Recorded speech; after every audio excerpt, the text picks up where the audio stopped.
الحمد للہ رب العالمین والصلاة والسلام علی سید المرسلین وعلی آلہ واصحابہ واہل بیتہ واولیاء امتہ اجمعین۔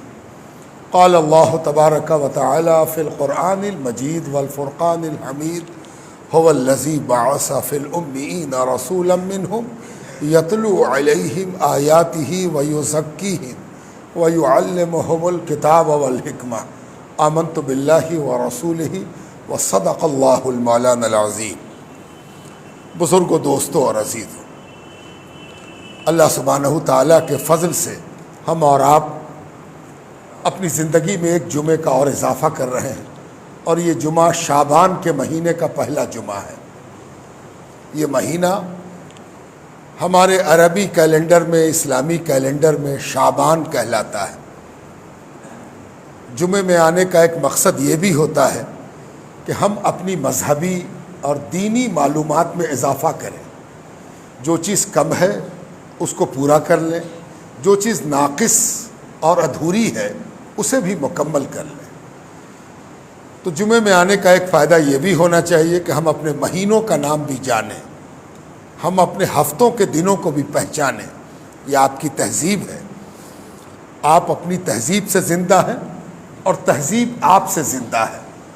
اگر آپ کو زندگی چاہیے تو آپ کو اپنی تہذیب کو زندہ رکھنا ہوگا، اور اگر آپ چاہتے ہیں کہ آپ زندہ رہیں تو آپ تہذیب کے بغیر زندہ نہیں رہ سکتے، اور آپ کے بغیر تہذیب زندہ نہیں رہ سکتے۔ فرق اتنا ہے کہ آپ کی تہذیب کوئی اور تہذیب نہیں ہے، یہ اللہ تعالیٰ کی بخشی ہوئی اور اللہ کے پروگرام کا نتیجہ ہے۔ اسلام آدمی کا بنایا ہوا دین نہیں ہے، اللہ کا بنایا ہوا، اللہ کا بھیجا ہوا دین ہے، پسندیدہ دین ہے اللہ تعالیٰ کا۔ اسی لیے آپ تو اسلام سے زندہ ہیں، لیکن اسلام اپنی زندگی کے لیے آپ کا اور ہمارا محتاج نہیں ہے۔ جو زندگی چاہتا ہے وہ اسلام سے وابستہ ہو جائے۔ اسلام ایک ایسی دولت ہے، ایک ایسی سچائی ہے، ایک ایسی حقیقت ہے، ایک ایسا کمپلیٹ ٹروتھ ہے جو اس طرح زندہ ہے کہ جسے زندگی چاہیے وہ اس سے قریب ہو جائے۔ وہ آدمی کا محتاج نہیں ہے، آدمی بدلتے رہتے ہیں۔ وہ کسی علاقے کا بھی محتاج نہیں ہے کہ عرب میں نکلا تو عرب ہی کے لوگ اس کو سنبھال کے رکھیں۔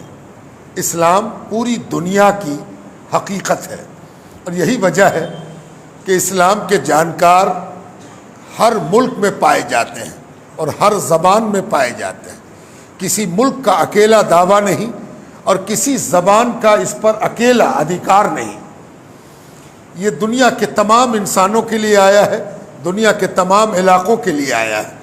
یہ زندگی بخشتا ہے، جسے زندگی چاہیے وہ اس سے قریب ہو جائے، اسے بھی زندگی مل جائے گی۔ لیکن ہمیں زندہ رہنے کے لیے بڑی ضرورت ہے کہ ہم اسلام سے صحیح طور پر وابستہ ہو سکیں، اور صحیح طور پر وابستگی کے لیے یہ ضروری ہے کہ ہم اسلام کی جانکاری کو صحت مند، ہیلدی بنائیں۔ اس میں ایک یہ بھی ہے کہ نوجوان طبقہ یہ جانے کہ اس مہینے کا نام شعبان ہے۔ صرف مارچ یاد رکھ لینا کمال نہیں ہے، شعبان بھی جاننا چاہیے، جو رجب کے بعد آتا ہے اور رمضان سے پہلے آتا ہے۔ شعبان، اس کی خصوصیت بھی حدیث میں آئی ہے کہ اللہ کے رسول صلی اللہ علیہ وسلم نے رجب کو اللہ کا مہینہ اور شعبان کو رسول اللہ صلی اللہ علیہ وآلہ وسلم نے اپنا مہینہ کہا ہے، اور رمضان کو امت کا یعنی آپ کا اور ہمارا کہا ہے۔ اس میں ایک خوبصورت ترتیب بھی ہے، پہلے اللہ کا مہینہ، پھر رسول کا مہینہ، اور پھر امت کا مہینہ۔ ان تینوں میں جو ترتیب ہے، سیکوینس ہے، وہ سیکوینس بھی بتا رہا ہے اللہ، اس کے رسول، اور پھر ماننے والے یعنی امت۔ شاید اسی سیکوینس کی وجہ کر حضور نے کہا تھا کہ میرا مہینہ ہے، یا پھر اس کی کوئی اور حکمت ہوگی جو اللہ اور رسول جانتے ہیں۔ ایک حکمت یہ ہو سکتی ہے کہ شعبان وہ مہینہ ہے جس میں سرکار دو عالم کے دونوں نواسے پیدا ہوئے، امام حسن بھی اور امام حسین بھی۔ روایات کے مطابق امام حسین کی ولادت 4 شعبان کو ہوئی، کسی نے 3 بھی لکھا ہے، 3 یا 4 شعبان کو سیدنا امام حسین کی ولادت ہوئی، اور 15 شعبان کو امام حسن کی ولادت ہوئی۔ اور یہ دونوں حدیث کی روح سے حضور صلی اللہ علیہ وسلم کی قولی اور فعلی، یعنی آپ کی زبان سے بھی سنا گیا اور آپ کا عمل بھی دیکھا گیا کہ سرکار دو عالم ان دونوں نواسوں کو بے حد چاہتے تھے، نہایت مانتے تھے، ان دونوں کو جنت کے جوانوں کا سردار کہا اور ان دونوں سے اپنی نسبت کا بار بار اعلان کیا۔ اور یہ دونوں سرکار دو عالم کے اس قدر منظور نظر تھے کہ کوئی دوسرا اس کا پیرلل، متوازی اور برابر میں نہیں تھا۔ اور ان دونوں نواسوں کی ولادت چونکہ شعبان میں ہوئی تو یہ بھی ایک وجہ ہو سکتی ہے کہ سرکار نے اس کو اپنا مہینہ کہا، اس لیے کہ سرکار کے اپنے اسی مہینے میں ظاہر ہوئے۔ یہ اتنے اپنے تھے کہ اس کا اندازہ بھی اس سے کیا جا سکتا ہے کہ ایک بار سرکار دو عالم صلی اللہ علیہ وسلم کی خدمت اقدس میں ام سلمہ رضی اللہ تعالی عنہا حاضر ہوئیں اور کہنے لگیں یا رسول اللہ، بڑا ڈراؤنا خواب دیکھا ہے، بہت بھیانک خواب دیکھا ہے۔ سرکار دو عالم نے ان کے چہرے کو ملاحظہ کیا تو اس سے خوف جھلک رہا تھا، گھبراہٹ جھلک رہی تھی، آپ بے چین سی تھی، بدن کانپ رہا تھا۔ سرکار دو عالم نے حوصلہ بڑھایا، گھبراؤ مت، بتاؤ کہ تم نے کیا دیکھا، وہ کون سی چیز ہے جو تم کو پریشان کیے ہوئے۔ کہنے لگیں یا رسول اللہ، نہ تو الفاظ ہیں کہ اپنے خواب کو اور اپنے سپنے کو آپ کے آگے بیان کروں، اور نہ ہی میرے اندر اتنی ہمت ہے کہ میں اس خواب کو بیان کر سکوں۔ حضور نے کہا نہیں، حوصلہ رکھو اور سناؤ مجھے کہ کیا دیکھا۔ سرکار دو عالم کے حوصلہ دینے سے حضرت ام سلمہ رضی اللہ تعالی عنہا کو حوصلہ ہوا اور آپ نے کہا سرکار، میں نے ایسا خواب دیکھا کہ آپ کے جسم اقدس کا، آپ کے بدن کا ایک ٹکڑا کاٹ کے میری گودی میں رکھ دیا گیا ہے۔ آپ کے جسم سے ایک حصہ، آپ کے بدن کا ایک ٹکڑا کاٹا گیا ہے اور کاٹ کر کے میرے گود میں رکھ دیا گیا ہے۔ میں پورے غور سے اس کو دیکھ رہی ہوں کہ حضور کے جسم سے اس کو جدا کیا گیا ہے اور یہ حصہ حضور کے جسم کا حصہ ہے اور میرے گود میں ہے۔ آپ کا کون امتی ہوگا جو آپ کی سلامتی سب سے پہلے نہ چاہتا ہو؟ آپ کا امتی آپ کی سلامتی چاہتا ہے، اور اس لیے چاہتا ہے کہ آپ کی سلامتی میں ہماری سلامتی چھپی ہوئی ہے۔ یا رسول اللہ، ایک بھی ایسا انسان نہیں ہے آپ کی امت میں جو آپ کے پیروں میں ایک معمولی سا کانٹا چبھنا بھی پسند کرے، چہ جائے کہ آپ کے بدن کے حصے کا کٹ جانا۔ اس لیے یہ بڑا ڈراؤنا اور گھبرانے والا خواب ہے۔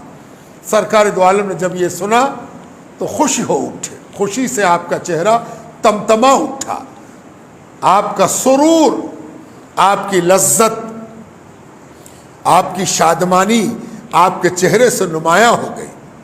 ایک طرف ام سلمہ گھبرا رہی ہیں، دوسری طرف سرکار دو عالم خوش ہو رہے ہیں۔ سرکار دو عالم نے وضاحت کی، تم نے برا نہیں، ڈراؤنا نہیں، گھبرانے والا نہیں، بہت مبارک خواب دیکھا ہے۔ جانتی ہو اس کی تعبیر کیا ہے؟ جانتی ہو اس سپنے کا ارتھ اور معنی کیا ہے؟ ام سلمہ نے عرض کیا یا رسول اللہ، اللہ بہتر جانتا اور اللہ کے رسول بہتر جانتا ہے۔ سرکار دو عالم نے بتایا، سنو، اس خواب کی تعبیر یہ ہے کہ فاطمہ کے یہاں بیٹا ہوگا اور وہ تمہاری گودی میں رکھا جائے گا۔ فاطمہ کے یہاں بیٹا ہوگا اور تمہاری گودی میں دیا جائے گا، تمہاری گود میں آئے گا، آغوش میں آئے گا۔ اب ذرا آپ غور فرمائیے کہ امام حسن اور امام حسین سے متعلق یہ خواب اور اس کی تعبیر ہمیں کیا تعلیم دے رہی ہے؟ یعنی شعبان وہ مہینہ ہے جس میں سرکار دو عالم کا سب سے عزیز ترین وجود دنیا میں آیا اور وہ اللہ کے رسول کو بے حد پسند آیا، اور وہ اس طرح اللہ کے رسول سے اپنا رشتہ رکھتا ہے کہ اس کو رسول سے جدا کرنا ممکن نہیں ہے۔ اسی لیے حضور صلی اللہ علیہ وسلم نے فرمایا حسین منی و انا من الحسین، حسین مجھ سے ہے، حسین مجھ سے ہے، حسین میری اولاد ہے، حسین میری نسل سے ہے، حسین میرے خون سے ہے، حسین میری اولاد ہے، اور میں جس راستے سے خوش ہوتا ہوں، میں جس ذریعے سے خوش ہوتا ہوں، کوئی مجھ کو خوش کرنا چاہے تو وہ کس راستے سے آئے گا؟ حسین کے راستے سے آئے گا تو مجھ کو خوش پائے گا۔ یہ سرکار دو عالم نے فرمایا، تو ان کی ولادت بھی شعبان میں ہوئی۔ عجب نہیں کہ شعبان کو اپنا مہینہ حضور نے اسی لیے کہا کہ آپ کے دونوں اپنے اسی مہینے میں آئے۔ یہ مہینہ رجب اور رمضان کے درمیان کا ہے، اور آپ جانتے ہیں کہ درمیان والا معاملہ بڑا اہم ہوتا ہے۔ مثلا اگر کسی کو پٹنہ سے حاجی پور جانا ہو اور حاجی پور سے پٹنہ آنا ہو، تو اس سے ہر آدمی کہے گا بیچ میں آپ کو ایک برج پار کرنا ہوگا۔ یہ پل موٹر کا بھی ہے، ٹرین کا بھی ہے اور پیپا بھی ہے، لیکن پل پار کرنا ہوگا، بغیر پل پار کیے آپ نہیں آ سکتے۔ کوئی چاہے کہ ہم پٹنہ چلے جائیں حاجی پور سے، پل کو نظر انداز کر دیں تو وہ نہیں آ سکتا۔ کوئی چاہے کہ ہم پٹنہ سے حاجی پور چلے جائیں، اسے بھی پل کی اہمیت سمجھنی ہوگی۔ یہ اہمیت اتنی زیادہ ہے کہ آپ دیکھ رہے ہیں کہ 1 سے 2 ہوا اور اب تیسرے پل کی تیاری ہے۔ یہ پل اسی لیے بنایا جا رہا ہے تاکہ دونوں چیزوں کو جوڑا جا سکے۔ یہ میں نے ایک مثال کے طور پر یہ بات کہی۔ تو رجب اللہ کا مہینہ ہے اور رمضان امت کا مہینہ ہے، جس امت کو اللہ سے تقرب، نزدیکی اور قربت حاصل کرنی ہے، اسے شعبان کے پل سے چڑھ کے جانا ہے۔ اگر وہ شعبان کو درکنار کر دے، نظر انداز کر دے، تو وہ یا تو رجب میں پھنسا رہ جائے گا یا پھر رمضان میں ٹھہرا رہ جائے گا۔ اسے شعبان کو قدر کی نگاہ سے دیکھنا ہوگا کہ جسے اللہ کی خوشنودی اور رضا چاہیے، اسے ضروری ہے کہ وہ رجب اور رمضان کے ساتھ ساتھ شعبان کی بھی قدر کرے، منزلت کرے، تاکہ برج بھی صحیح ہو جائے اور اس کا ٹارگٹ اللہ کی رضا حاصل کرنا وہ بھی پورا ہو جائے۔ اسی لیے شعبان کے مہینے میں سرکار دو عالم صلی اللہ علیہ وسلم بہت اہتمام کرتے تھے۔ شعبان آپ کے اہتمام کا مہینہ تھا۔ آپ جانتے ہیں کہ اہتمام آدمی تبھی کرتا ہے جب کوئی خاص چیز پیش نظر ہو، جیسے آج آپ نے کل سے ہی سوچا ہوگا کہ آج کی رات جمعے کی رات ہے، کل جمعے کا دن ہوگا، رات کو آپ نے اہمیت دی ہوگی، پھر دن کو آپ نے تیاری کی ہوگی کہ آج ہمیں نہاتے تو ہم روز ہیں، آج جو نہانا ہے وہ صحت کے ساتھ ساتھ میری دینی صحت کے لیے بھی ضروری ہے۔ روز تو ہم بدن اور صحت کے لیے نہا لیتے ہیں، پاکی حاصل کرنے کو نہا لیتے ہیں، اور آج ہم اس لیے نہاتے ہیں کہ ہمارے دین کو بھی صحت مندی حاصل ہو۔ آج ہم کپڑے کا انتخاب کرتے ہیں کہ آج جمعہ ہے، آج ہم یہ کپڑا پہنیں گے۔ روز ہم کپڑا پہنتے ہیں دنیا کے لیے، آج جو ہم کپڑا پہنتے ہیں وہ بطور خاص کہ آج کا دن خاص ہے اور آج اللہ کے حضور میں بطور خاص حاضر ہوں۔ یوں تو 5 وقت حاضر ہوتے ہیں، لیکن آج کا دن خاص ہے۔ تو یہ اہتمام آپ اس لیے کرتے ہو کہ آپ جمعے کو اہمیت دیتے ہو۔ ٹھیک اسی طرح جب کوئی رمضان کو اہمیت دے گا کہ رمضان بڑی برکت والا، عظمت والا، بزرگی والا، قدر والا، منزلت والا مہینہ ہے، تو وہ اس کی تیاری کرے گا، اور ظاہر ہے کہ تیاری رمضان میں نہیں ہوگی، رمضان سے پہلے ہوگی۔ تو یہ پہلے والا جو شعبان مہینہ ہے، یہ رمضان کی آمد کی تیاری کا مہینہ ہے۔ اسی سے تیاری شروع ہو جانی چاہیے، ذہنی بھی، قلبی بھی، بدنی بھی۔ بدن بھی تیار ہو، ذہن بھی تیار ہو، دل بھی تیار ہو۔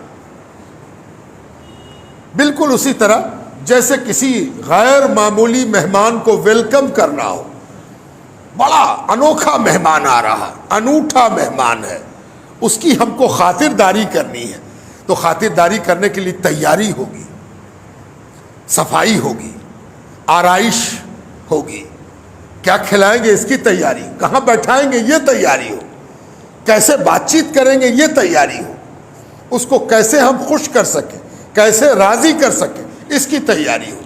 اللہ کے رسول صلی اللہ علیہ وسلم شعبان سے تیاری شروع کر دیتے تھے۔ حضرت عائشہ صدیقہ رضی اللہ تعالی عنہا ارشاد فرماتی ہے کہ سرکار دو عالم شعبان میں رمضان کے علاوہ باقی 10 مہینوں کے مقابلے میں رمضان کو چھوڑ کر شعبان کو الگ کر کے کتنا بچا؟ 10 مہینہ۔ تو 10 مہینے کے مقابلے میں سرکار دو عالم رمضان کو چھوڑ کر سب سے زیادہ روزہ رکھتے تھے، اور یہ روزہ تسلسل کے ساتھ ہوتا تھا، آج بھی رکھا، کل بھی رکھ لیا، پرسوں بھی رکھ لیا۔ تو ہم لوگ سمجھتے تھے کہ سرکار اب روزہ چھوڑیں گے نہیں، لیکن پھر سرکار چھوڑ دیتے تھے، آج بھی نہ رکھا، کل بھی نہ رکھا، پرسوں بھی نہ رکھا۔ یعنی سرکار سے رکھنا بھی ثابت ہوا، نہ رکھنا بھی ثابت ہوا۔ اگر سرکار برابر رکھ لیتے تو آپ جانتے ہیں کہ اللہ تعالیٰ قانون بناتے وقت اپنے نبی کو دیکھتا ہے نا۔ قانون کا فلسفہ کیا ہے؟ قانون الہی کیسے بنا؟ جب اس پر آپ توجہ کریں گے اور نظر ڈالیں گے، مطالعہ کریں گے، صحبت میں بیٹھیں گے، تو آپ کو اندازہ ہوگا کہ زیادہ تر قانون اللہ کے رسول کے عمل کو دیکھ کر پسندیدہ مانتے ہوئے اللہ کے رسول نے وہی چیز فرض کر دی جو اللہ کے رسول کے یہاں کثرت دیکھی ہے نا۔ اسی لیے اللہ کے رسول نے رکھا بھی چھوڑا بھی، کہ کہیں اگر لگاتار رکھتے چلے جائیں، چھوڑے نہیں، تو کہیں اللہ تعالیٰ اس کو میری امت کے لیے فرض نہ کر دے اور امت پر بھاری اور گرا نہ ہو جائے۔ آپ کا نبی ایک طرف آپ کو اللہ سے جوڑنا چاہتا ہے، دوسری طرف آپ کی کیپیسٹی اور چھمتا کو بھی دھیان میں رکھتا ہے۔ ایسا رسول کھوجنے سے نہیں ملے گا جو ایک طرف مہربانی کر رہا ہے کہ آپ اللہ والے ہو جائیں، دوسری طرف یہ مہربانی بھی کر رہا ہے کہ اللہ والا ہونا آپ پر بھاری نہ ہو جائے۔ ایسا مہربان، کریم، رؤوف الرحیم رسول، اس رسول نے اس لیے ایسا کیا۔ لیکن ایک حکمت اور یاد رکھنی چاہیے کہ اللہ کے رسول نے یہ روزہ رکھا تو کیوں رکھا؟ روزہ تو رمضان میں رکھنا، تو اس کی ایک دنیاوی وجہ یہ بھی جان لینی چاہیے کہ جب یک بیک آدمی روزہ رکھتا ہے تو پہلا روزہ بھاری گزر جاتا ہے، اس میں آپ کی طبیعت تھوڑی مزمحل ہو جائے گی، سر میں درد ہوگا، ہو سکتا ہے آپ کا ڈائجیشن سسٹم بھی گڑبڑا جائے۔ تو ہوگا یہ کہ جس روزے کو آپ محبت سے رکھیں گے وہ آپ پر بھاری ہو جائے گا، اور 2-4 روزہ پہلے سے اگر آپ نے رکھ لیا ہے چھوڑ کے بھی، تو آپ کی طبیعت، مزاج، آپ کا بدن اور آپ کی کیپیسٹی بھی عادی ہو جائے گی، اور جب کسی چیز کی پریکٹس کر لی جائے تو وہ چیز آسان ہو جاتی ہے۔ دیکھتے نہیں آپ، میں ایک خطرناک چیز کے حوالے سے آپ سے بات کرتا ہوں۔ زلزلہ آتا ہے، کہیں آگ لگ جاتی ہے، یہ سب دنیا کی سچائیاں، سب کی وجوہات ہیں۔ اللہ تعالیٰ نے ان پاسبلٹیز کو آپ کو بتا دیا ہے، تو اگر ہم پہلے سے اس کی تیاری نہ کریں تو ہم دوسروں کو ان آفتوں سے نہیں بچا سکتے۔ اسی لیے آپ دیکھتے ہوں گے فائر بریگیڈ والا پریکٹس کرتا ہے، اس کی ٹریننگ ہوتی ہے کہ اگر کہیں آگ لگ جائے تو کیسے اتریں گے، کیسے پانی ڈالیں گے، کیسے لوگوں کو بچائیں گے۔ زلزلے کی بھی پری پلاننگ ہوتی ہے۔ یہ تو خطرات ہوئے، تو رمضان خطرہ تو نہیں ہے، رمضان تو برکت والی چیز ہے، لیکن خطرہ اس بات کا ہے کہ کہیں ہم سے ناقدری نہ ہو جائے، ہم اس کی صحیح طور پر عزت اور سمان نہ کر سکیں، تو زلزلے سے بڑا خطرہ ہے کہ رمضان کی نعمت ہم حاصل نہیں کر سکے۔ تو اس کے لیے کیا کرنا چاہیے؟ تھوڑی سی تیاری ہونی چاہیے۔ اگر نماز چھوٹتی ہے، پڑھا نہ پڑھا، تو کوشش کرے کہ شعبان سے ہی عادت ڈال لے، تاکہ رمضان میں جا کے وہ عادت فل فارم میں رہے، ایک دم تیار ہے، فجر کی نماز میں اٹھتے آ رہے ہیں، اٹھتے ہوئے چلے آئے، ورنہ سحری میں اٹھایا جائے گا تو طبیعت میں غصہ رہے گا، نیند خراب ہو گیا، طبیعت ایک دم بوجھل ہو گئی، تو یہ رمضان کے ساتھ اچھا سلوک نہیں ہوگا۔ اور اگر شعبان سے ہم اٹھنے لگے، 2-4 سحری شعبان میں بھی کھایا، تو میری طبیعت رمضان کے لیے ہموار ہو جائے گی اور ہم رمضان کو اچھی طرح خوش آمدید مرحبا کہہ سکیں گے۔ یہ رمضان کے لیے تیاری ہے شعبان کی۔ شعبان سے کچھ کتابیں بھی چن لینی چاہیے، کسی زبان میں پڑھیے، ہندی میں پڑھیے، اردو میں پڑھیے، انگریزی میں پڑھیے، آپ کی جو زبان ہو۔ کون سی کتابیں؟ جس سے آپ دین کو سمجھ سکیں۔ نہیں پڑھ سکتے کوئی بات نہیں، آپ کسی شخصیت کو چن لیجئے کہ تھوڑی دیر اس کے پاس بیٹھیں گے۔ سارے لوگ کتاب سے ہی دین نہیں سیکھتے ہیں، صحبت اور سنگت بھی دین کے حصول کا بہترین ذریعہ ہے۔ یہ سب شعبان کی تیاریاں ہیں۔ بال کو تھوڑا چھوٹا کرایا جائے، بال زیادہ بڑا بڑا نہ رہے۔ بعض بزرگ شعبان میں ہی سر کے بال اتروا دیتے تھے تاکہ رمضان میں بال کو سنوارنے کا بھی جھنجھٹ کم رہے، اور بال میں اگر ٹھیک سے نہ دھویا جائے تو ناپاکی بچی رہ جاتی ہے۔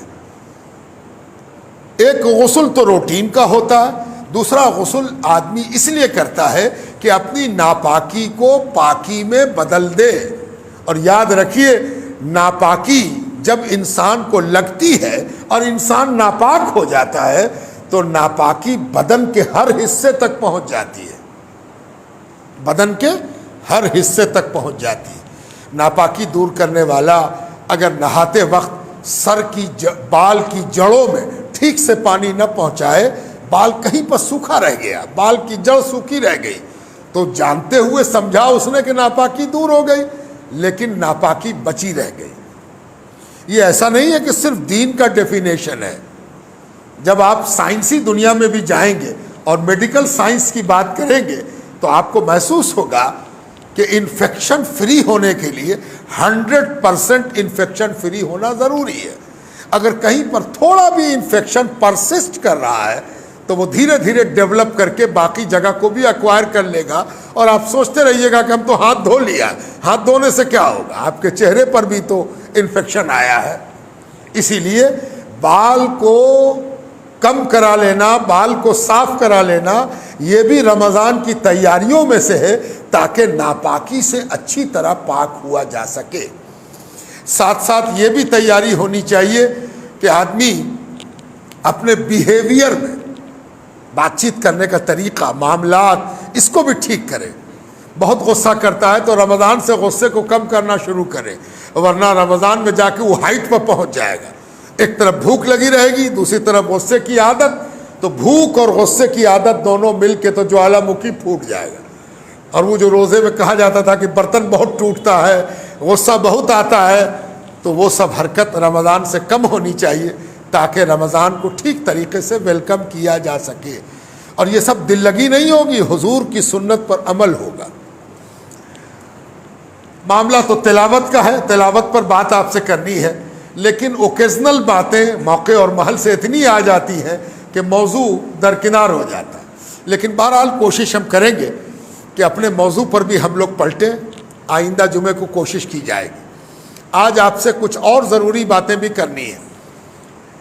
میں نے گزشتہ جمعے کو آپ سے کہا تھا کہ فتنے کا دور ہے، نیا نیا فتنہ پیدا ہوگا، نیا نیا وبال، نیا نیا طوفان اٹھے گا،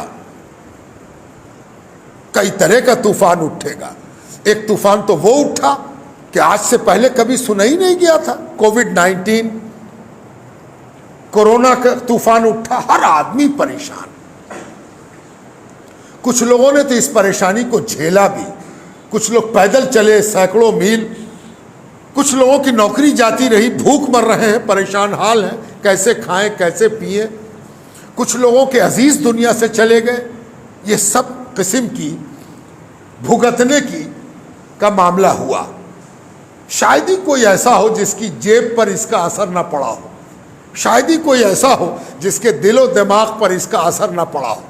ہاں، وہ آدمی لائٹلی لیتا ہے جس کو یا جس کے رشتہ داروں کو کچھ نہیں ہوا، تو وہ بڑا نادان ہے، وہ کیا جانے کہ اس بیماری نے کتنے کی دنیا اجاڑ دی، کتنے کا سہاگ اجڑ گیا، کتنے بچے یتیم ہو گئے اور کتنے لوگ بھرپور کھاتے پیتے تھے، بھیک مانگنے کی نوبت آ گئی۔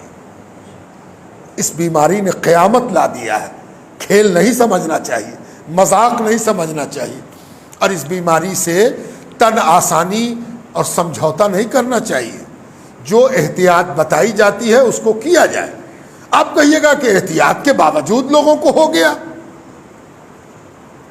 تو آپ کیسے مسلمان ہیں؟ آپ کو تو معلوم ہے کہ ہم احتیاط کر کے تقدیر نہیں بدل سکتے، اللہ کی مرضی میں دخل نہیں دے سکتے۔ اللہ کی مرضی اپنی جگہ ہے، پرہیز اپنی جگہ ہے۔ اللہ کی مرضی کا خیال کر کے ہم پرہیز چھوڑ بھی نہیں سکتے۔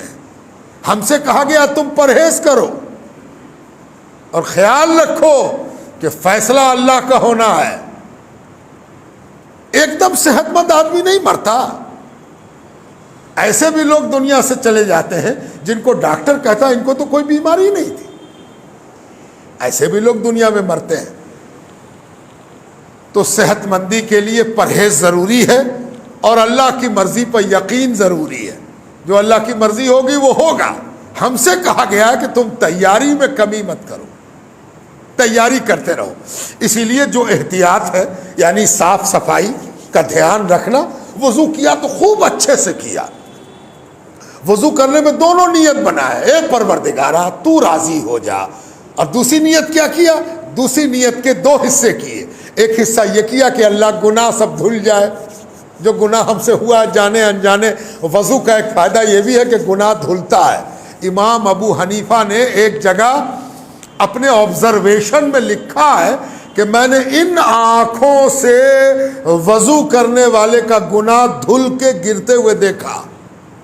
ہر آدمی کا کوالیفیکیشن اور ہر آدمی کا ایکسپرٹائز الگ الگ ہوتا ہے۔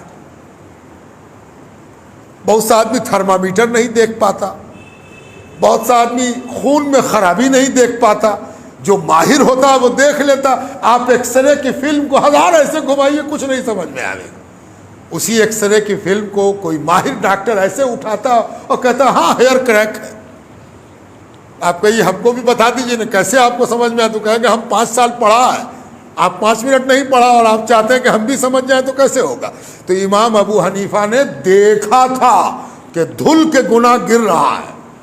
تو ہم آپ تو بڑے خوش نصیب ہیں، لیکن نیت ہونی چاہیے کہ اللہ گناہ بھی دھل جاتا، تڑپ نہ ہو، لگن نہ ہو تو فصل بھی اچھی نہیں ہوتی۔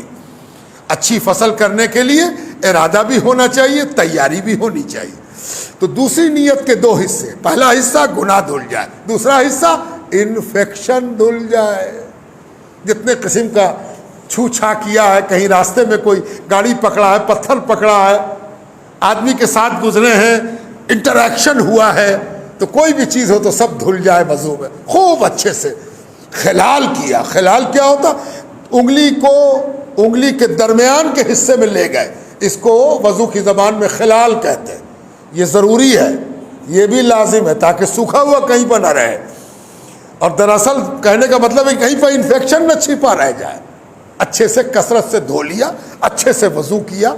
اور آپ کو معلوم ہے وضو کس چیز کو کہتے ہیں؟ وضو کا ایک ڈیفینیشن بھی جانیے، اور بھی ڈیفینیشن ہے، ایک ڈیفینیشن جان لیجئے۔ وضو جسم کے کھلے حصے کو دھونے کا نام ہے۔ وضو کس چیز کا نام ہے؟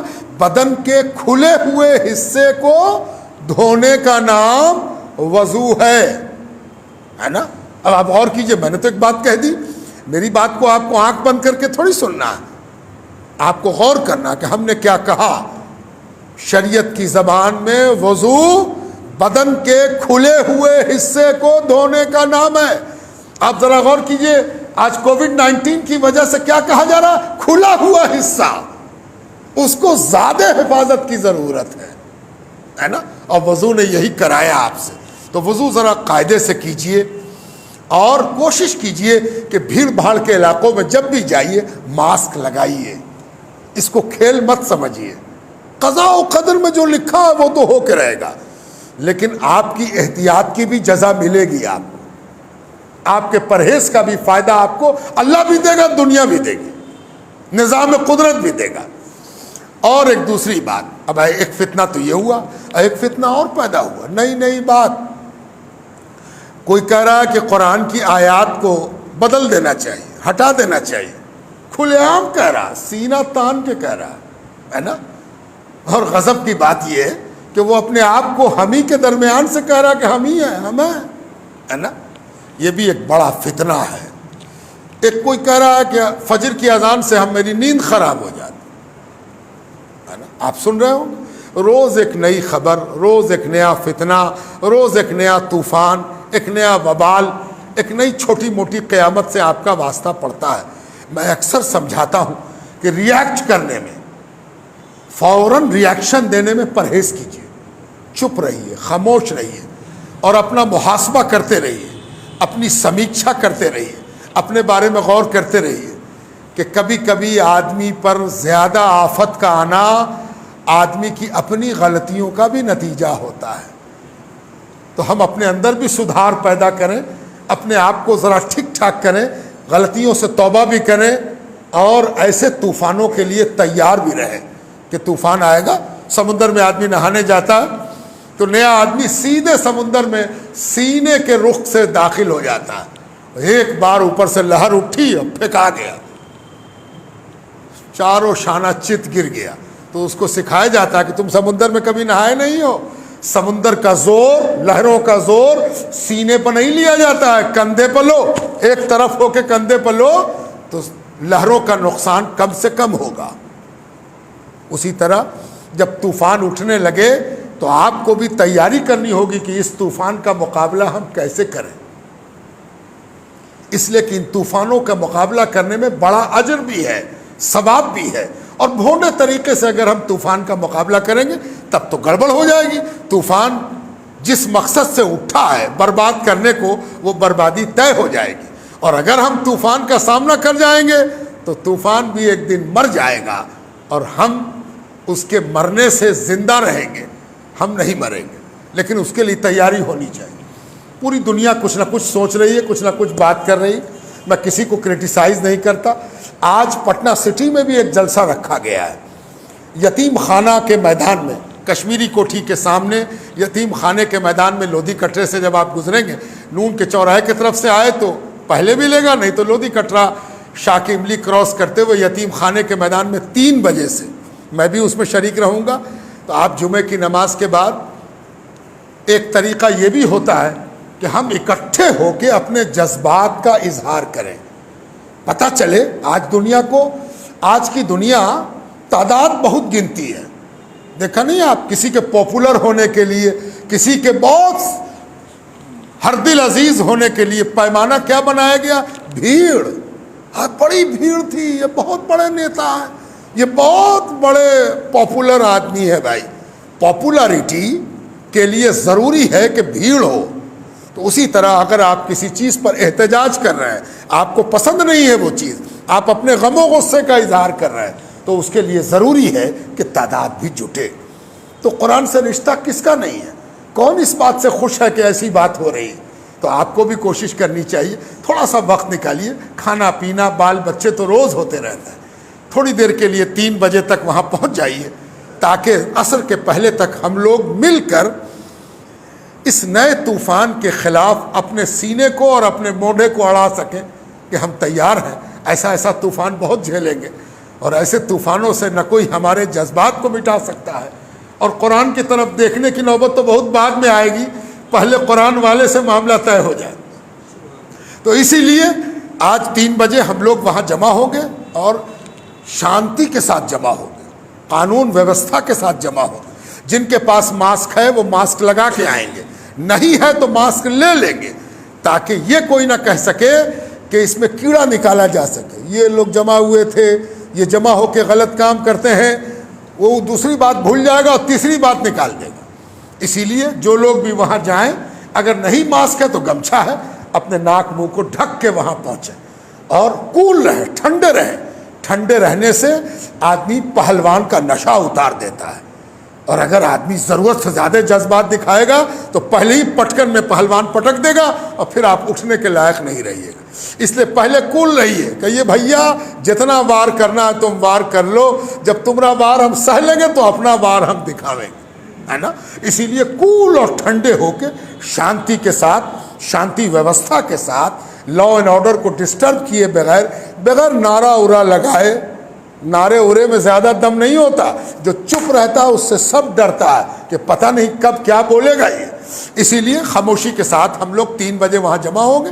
انشاءاللہ آپ کی اور ہماری ملاقات بھی وہاں ہو جائے گی اور ہم لوگ اپنے غم و غصے کا اظہار اسلامی شرافت اور شناخت کے ساتھ کریں گے. ایک بات اور کہہ کے بات ختم, تھوڑا سا وقت ہو رہا ہے لیکن بات سننی ضروری ہے, اس لیے کہ جمعہ ایک ایسا موقع ہے جس میں آپ اور ہم اپنے اسلامی ذمہ داری کو اچھی طرح سمجھتے ہیں.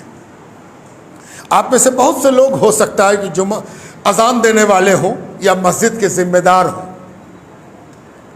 ہم لوگوں کو اس بات پر بھی غور کرنا چاہیے کہ ہم مائک تو لگا لیتے ہیں, کبھی ہم نے یہ غور کیا ہے کہ مائک کا والیوم صحیح ایڈجسٹ ہے یا نہیں؟ فجر کا وقت ہے, فجر کے وقت میں آواز خود بخود بہت دور تک جاتی ہے. کیا فجر کے وقت میں والیوم کو تھوڑا کم نہیں کیا جا سکتا؟ اصل چیز کے لیے لڑائی کرنے کے لیے فضول چیزوں میں اپنا وقت بچانا ہوگا. اگر آپ مائک کے لیے لڑنا شروع کریں گے تو کل کے دن سب مل کے کہے گا کہ حضور کے وقت میں مائک تھا, 700 برس پہلے مائک تھا, 200 برس پہلے مائک تھا. تو یہ ایک نئی چیز ہے. یہ ہم نے اس لیے لایا تھا کہ اذان کی آواز کو بلند کرنا اچھی بات ہے اور بلند کرنے میں مائک مددگار ہے. تو مددگار ہی تک ہونا چاہیے, بنیادی نہیں ہو جانا چاہیے. بہت سے بیمار ذہن کو موقع ملتا ہے کہ وہ اس بہانہ بنا کے آپ کو ہم کو ڈسٹارٹ کرتا ہے. تو ہمیں یہ تیاری کرنی ہوگی. جو لوگ مسجد کے ذمہ دار ہیں ان کو چاہیے کہ مائک کا والیوم کم رکھیں. بہت تیز آواز سے مائک دے دینا, اذان کرا دینا, یہ کوئی کمال نہیں ہے. آپ کو شاید معلوم نہ ہو, 20 برس سے اس مسجد میں مائک لگا ہوا ہے, لیکن فجر کی اذان یہاں مائک سے نہیں ہوتی. کیوں نہیں ہوتی؟ اس لیے کہ یہاں پر ایک گھر کی آبادی نہیں ہے. تو ہم مائک سے اذان صرف اس لیے دیں کہ ہم اس بات کا ثبوت دیں کہ میرا جنم سدھ ادھیکار ہے کہ ہم مائک یوز کریں گے. پرپس ختم ہو گیا, پرپس ہی نہیں ہے اس کا. کس کو بلائیں گے ہم؟ کون آئے گا یہاں؟ اور اذان ضروری ہے, اذان میں آواز کا بلند ہونا ضروری ہے, مائک ضروری نہیں ہے. تو غیر ضروری چیز کے لیے لڑائی لڑنے سے پھر آدمی ضروری چیز کے لیے طاقت کھو دیتا ہے. فضول باتوں میں اپنی طاقت مت لگائیے. آپ کے یہاں میلاد ہو, شادی ہو, کوئی بجاتا ہوگا, آپ 24 گھنٹہ ریکارڈ مت بجائیے. آپ دوسرے آدمی ہیں, آپ مسلمان ہو گئے ہیں. مسلمان جس چیزوں کو سمجھتا ہے, جن چیزوں کو دوسرا نہ سمجھے, یہ بڑی بری بات ہے کہ ہم کوئی غلط کام کرنے کے لیے دوسرے کی مثال دیں. وہ ایسے کرتا ہے. ایک صاحب کو ہم نے محرم میں کہا زبردستی چندہ لینا اچھا نہیں ہے, تو ہم سے کہنے لگے دوسرے بھی تو لیتے ہیں. تو ہم نے کہا کل تو آپ کو دیکھ کے دنیا کام کرتی تھی, اب آپ دوسرے کو دیکھ کے کام کرتے ہیں. ہم وہ نہیں ہیں کہ دوسروں کی طرح کچھ کر سکیں. ہمیں سوچنا ہوگا, سمجھنا ہوگا. ایسی بات نہیں ہے کہ غیروں میں ایسے لوگ نہیں ہیں جو اذان کے وقت سر پر اسلحہ رکھ لیتی ہو, اور ایسی بھی لوگ ہیں جو اذان کی آواز سن کے اپنے آپ کو پاک محسوس کرنے کی کوشش کرتی ہیں. غیروں میں ایسے لوگ بھی کم نہیں ہیں, لیکن ایسے لوگ چپ رہتے ہیں. جو ووکل ہیں وہ آواز سے تل ملا جاتے ہیں. تو تھوڑی دیر کے لیے ایشو بنانے سے اچھا ہے کہ والیوم کو ریگولیٹ کیا جائے, فتنہ پیدا کرنے سے بچا جائے. سب لوگ, بہت سے لوگوں کو سحری میں یہ بہت بڑا ایک تو ولولہ پیدا ہوگا کہ ہم 3 بجے رات سے سحری میں شروع ہو جائیں گے. روزہ رکھنے والوں اٹھ جاؤ, سحری کھا لو, کھایا کہ نہیں, پانی پیا کہ نہیں پیا. یہ سب مسجدوں سے 3 بجے رات سے شروع ہو جاتا ہے. اس کی اب کوئی ضرورت نہیں. ارے آپ کہاں ہو؟ ہاتھ گھڑی بھی غائب ہو گئی. جب سے موبائل آیا ہے، موبائل نے بہت سی چیزوں میں انقلاب پیدا کر دیا. آپ کی آواز سے کون اٹھے گا اور کس کو آپ اٹھانا چاہ رہے ہو؟ زبردستی والا کام مت کرو. یہ تو نہ اللہ نے سکھایا نہ رسول نے سکھایا. یہ زبردستی کا کام ہے. جس کو اٹھنا ہے وہ موبائل میں الارم لگائے گا، خود سے اٹھ جائے گا. مائک سے چلانا، اٹھ جائیے روزے داروں، روزہ رکھنے والوں، یہ سب باتیں تب اچھی لگتی تھیں جب ان چیزوں کی قدر ہوتی تھی. جب ان چیزوں کی ناقدری ہونے لگی اور دشمن کو موقع ملنے لگا تو مناسب طریقہ یہ ہے کہ ایسی باتوں سے بالکل پرہیز کیا جائے. کوئی ضرورت نہیں ہے. سب کے پاس موبائل ہے. آپ کا مؤذن آپ کے گھر میں ہے، آپ کا مؤذن آپ کی تکیہ کے نیچے ہے، اور اگر آپ نے اس کو مؤذن نہیں مانا ہے تو 1000 بھی اذان ہوتی رہے آپ فجر میں نہیں آ سکتے. اس لیے اپنے آپ کو ہمیں ریگولیٹ کرنا ہے، اپنے آپ کو ٹھیک کرنا ہے کہ بیجا فضول باتوں سے ہم بچ سکیں، تب ہم اصلی باتوں کے لیے دم لگا سکیں گے. نہیں تو ادھر سے یہ کہے گا کہ یہ بند کرو، ادھر سے وہ کہے گا وہ بند کرو، ادھر سے کہے گا یہ بند کرو، تو آپ پریشان ہو جائیے گا کہ ہم کیا کریں. اسی لیے ہم لوگوں کو خوب سنجیدگی کے ساتھ غور کرنا چاہیے تاکہ ہم صحیح لڑائی لڑ سکیں، دوسروں کو بھی پیار محبت بانٹ سکیں اور خود بھی ان سے پیار محبت لے سکیں. وما علینا الا البلاغ. کچھ دعاؤں کی درخواست ہے.